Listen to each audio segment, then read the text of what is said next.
Hello there, and as usual, I'm Aaron from My Stand Gamers, and welcome. So today, you're looking at the next evolution of the drilling worm. Now, this worm itself has been equipped to be very dangerous indeed. We've actually got 3 laser cannons on this thing. Now, you might remember back to that US article about equipping dolphins with lasers.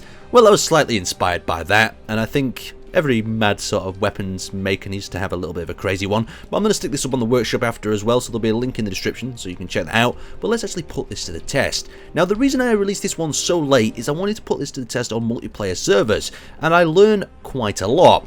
Now, first off, we've got this exterior wall that many players put around the station to keep bugs and players out, and what they did is they put turrets on the top of this, so it meant that any player or ship attacking would be shot down quite fast.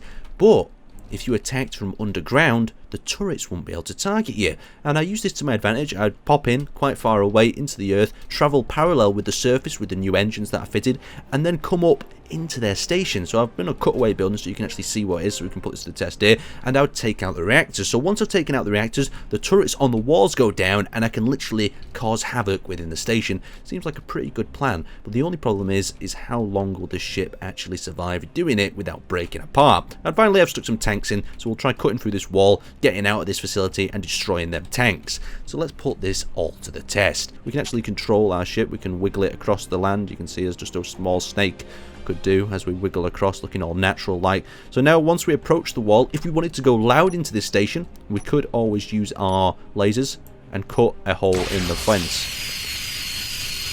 So as you can see here, we can cut a nice big hole in the actual fence itself. I'll reposition the camera so you can see it a little bit better. Maybe something like this will look cool. And we'll reactivate that.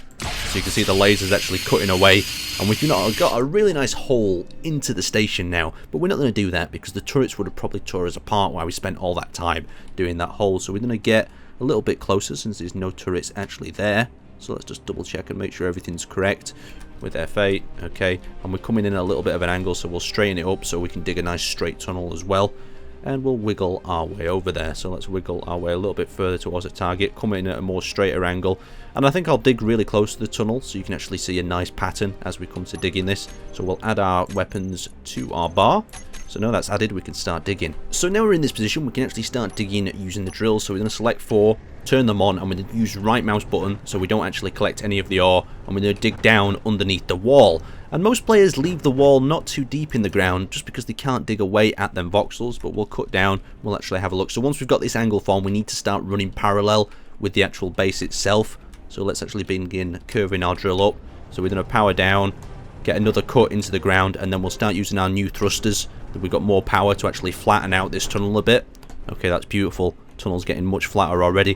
And you can see our tail is flexing towards the area as well. Very nice indeed. And we're going to start digging our tunnel parallel along with the base above. Let's lower my actual drill bit there. You can see in the tunnel we've got this nice hole, and we're actually going to be coming up into the station here through one of the hardest areas. That's a wall. So in this case, we're going to make sure our lasers are active, and I believe we've got all 3 lasers still on board. We just lost that one drill. That's not too much of a problem. Like, equip the lasers, and we can actually drill our way through using the lasers. So get a bit of thrust on and start cutting. Okay, we've got a nice cut there. Let's use number 4 and drill a bit further up. Okay, good. Now we've got that done, we can access the lasers again. I'll show you what this looks like from the surface as well. This is what's so scary. Is that you can see there's a hole. Oh, we actually cut straight into the reactor room. Perfect. And we've took one of the reactors already offline by damaging it. So there's our little drill down there. Back to this. And we'll actually move this up into a position. So we can take that reactor offline straight away. We need to access our drill once again and start drilling away at this hole. There we go. We've got ourselves a bit of a bigger hole. Now, one of the things that I will say, this sounds a bit strange, but you need a reasonable size hole to actually come out of. At the moment, this is not good enough. So we'll just make ourselves a bigger area to come out of, and we'll access that number 4. Ideally, if the other drill would have stayed on, it would have made this process a lot easier. We're going to completely remove that as well. Bin. There we go. So that's destroyed. We can actually come up through this hole into the station. We've only got 1 more reactor to destroy, and then the base's defenses would be down completely. So let's try doing that. So now that we've actually began making our way up through the tunnel, you can see how the coiling actually makes its effect here. You see we've coiled all the way back up to try to take out that reactor, but due to the angle we're not going to be able to bend far enough, so what I think the best thing to do is flip this over, punch a hole in that wall and take out a tank. So let's actually get ourselves back in control of this thing, and we're just going to rock it back over this way. We want to be gentle here because we don't want to smash it open on the impact.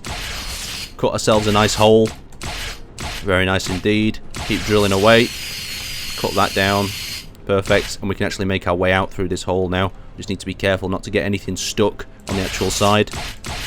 Looks like we've lost the other drill bit as well. We're just firing lasers everywhere now. Luckily we don't need the drill bit at this time. Let me out! God damn it! I'm a giant worm! Okay, yeah, so we've got a reasonable hole to escape from. Sadly, we've lost the drills. I hate losing the drill bits. It's really annoying. It's just the problems with the coils. Oh, there we go. We've made it. We've made it. Okay, perfect. Over.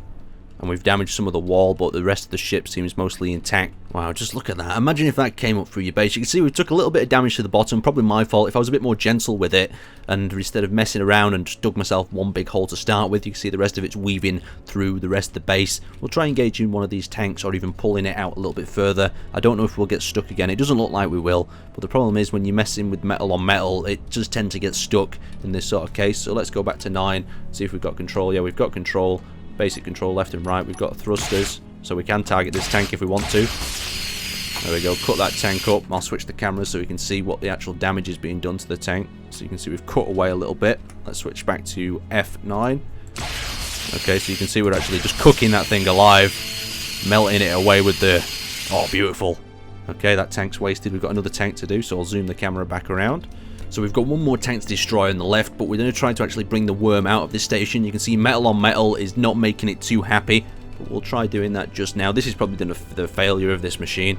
So we've actually got control. We've got gyroscope control. We'll try pulling it out a little bit further. It looks like we're getting stuck on a lot of things. We'll try bringing it up vertical without smashing it down. Okay, that's working the best way, but it's the smash down that I'm worried about. Here we go. Gentle, Aaron. Okay, gentle. Okay. Oh, no. What's happened? We've lost the whole front of the head of the drill.